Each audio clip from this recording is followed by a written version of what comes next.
Salam Sukapsa, bisa santun menuju prestasi dalam kompetensi. Oke pelajar Sukapsa, pada kesempatan ini saya akan menyampaikan materi teknologi layanan jaringan semester 2. Untuk lebih jelasnya, silahkan kalian mengikuti video ini hingga selesai.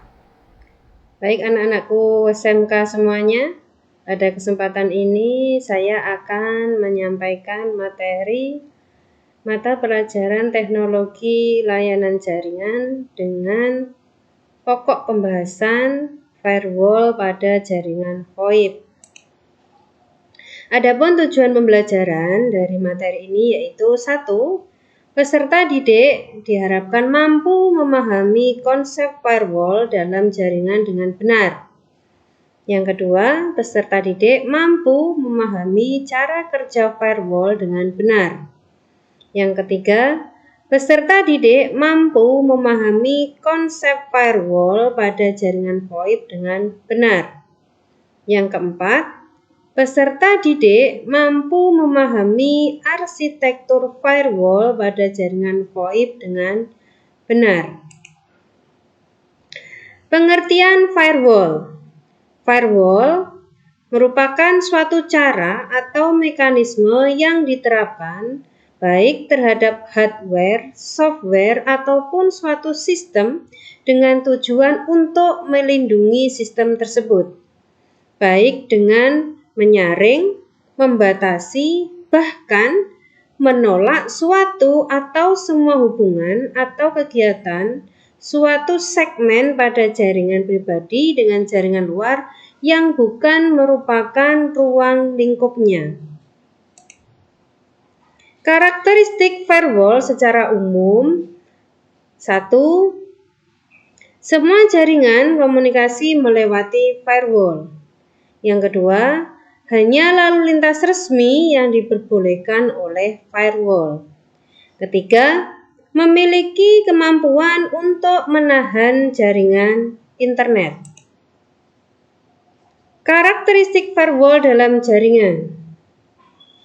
Ada beberapa kriteria yang dilakukan firewall apakah memperbolehkan paket data mengalir atau tidak, yaitu sebagai berikut.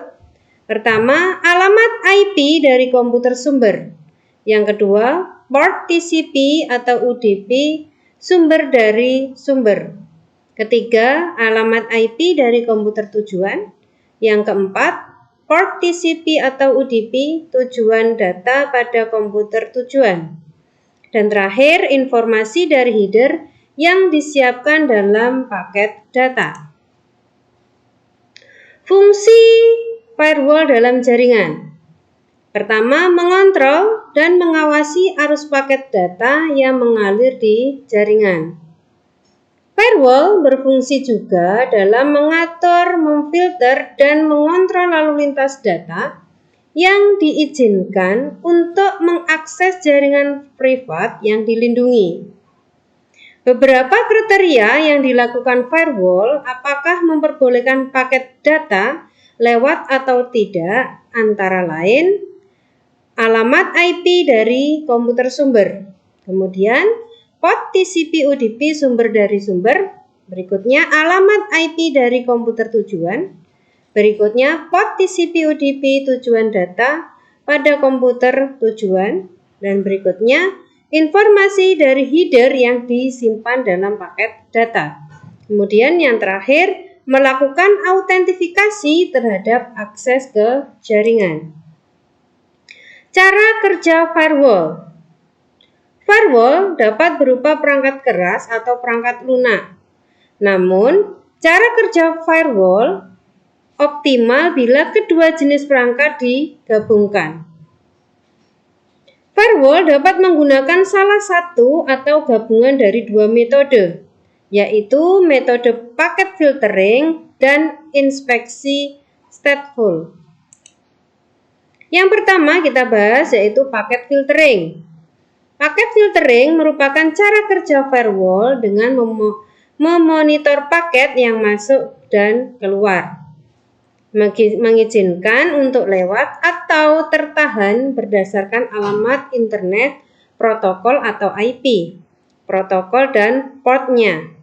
Paket filtering disebut juga dengan firewall statis. Yang kedua adalah inspeksi stateful. Inspeksi stateful dikenal sebagai firewall dinamis. Secara besar, besaran telah mengganti paket filtering. Pada firewall statis, hanya header dan paket yang dicek. Artinya, seorang hacker dapat mengambil informasi melalui firewall dengan sederhana, yaitu mengindikasikan replay melalui header. Sementara dengan firewall dinamis, sebuah paket dianalisis hingga ke dalam lapisan-lapisannya dengan cara merekam alamat IP dan juga nomor portnya sehingga keamanannya lebih ketat dibandingkan dengan paket filtering. Teknologi firewall dalam jaringan. Yang pertama, service control atau kendali terhadap layanan. Merupakan teknologi firewall berdasarkan tipe-tipe layanan yang digunakan di internet dan dapat diakses baik untuk ke dalam maupun keluar firewall. Biasanya, firewall akan memberikan IP address dan juga nomor port yang digunakan baik pada protokol TCP dan UDP. Teknologi ini juga dapat menjadi perangkat lunak pada server itu sendiri, seperti layanan untuk web maupun untuk email. Yang kedua adalah direction control atau kendali terhadap arah. Teknologi ini berdasarkan arah dari berbagai permintaan atau request terhadap layanan yang akan dikenali dan diizinkan melewati firewall. Yang ketiga, user control. Teknologi ini berdasarkan pengguna atau user yang berfungsi untuk dapat menjalankan suatu layanan. Hal ini berarti ada user yang dapat dan tidak dapat menjalankan suatu service atau layanan dikarenakan user tersebut tidak diizinkan untuk melewati firewall. Kemudian yang keempat, behavior control atau kendali terhadap perlakuan. Teknologi ini berdasarkan seberapa banyak layanan itu telah digunakan. Misalnya, firewall dapat memfilter email untuk menanggulangi atau mencegah spam. Konsep firewall pada jaringan VoIP. Jaringan VoIP adalah jaringan yang menyediakan layanan multimedia internet aplikasi, memiliki struktur yang cukup rumit dibandingkan dengan jaringan komputer. Proses tersebut harus dirancang untuk membangun kontrol yang dapat mengatasi hal-hal seperti berikut. Pertama, mengidentifikasi ancaman yang berlaku. Yang kedua, mengidentifikasi serangan dan meminimalkan peluang untuk serangan. Yang ketiga, meminimalkan dampak dari serangan. Yang keempat, mengelola dan mengurangi serangan yang sukses secara tepat waktu. Keamanan jaringan. Pengembangan persyaratan keamanan akan membantu untuk membangun arsitektur yang kuat dengan menggabungkan beberapa sistem keamanan dan ketersediaan QoS. Keamanan jaringan umumnya didefinisikan pada kategori sebagai berikut. Yang pertama, confidentiality, yang berarti memberi persyaratan bahwa informasi atau data hanya bisa diakses oleh pihak yang memiliki kewenangan. Yang kedua, integrity, yang berarti memberi persyaratan bahwa informasi hanya dapat diubah oleh pihak yang memiliki wewenang. Yang ketiga, availability, yang berarti memberi persyaratan bahwa informasi yang tersedia untuk pihak yang memiliki wewenang ketika dibutuhkan.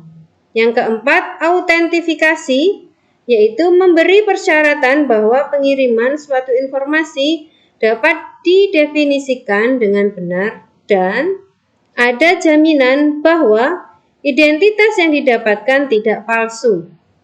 Yang kelima, non-repudiation, yaitu memberi persyaratan bahwa baik pengirim maupun penerima pesan tidak dapat menyangkal pengiriman pesan.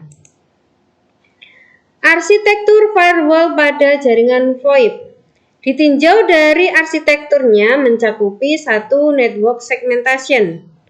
Segmentasi jaringan memberikan kemampuan untuk merampingkan dan mengontrol lalu lintas yang mengalir di antara komponen VoIP. Kedua, out-of-band network management. Manajemen infrastruktur VoIP juga merupakan dimensi yang perlu dipertimbangkan dalam arsitektur VoIP. Manajemen jaringan VLAN memiliki visibilitas untuk semua VLAN dalam jaringan untuk memantau kesehatan semua komponen VoIP. Ketiga, private addressing.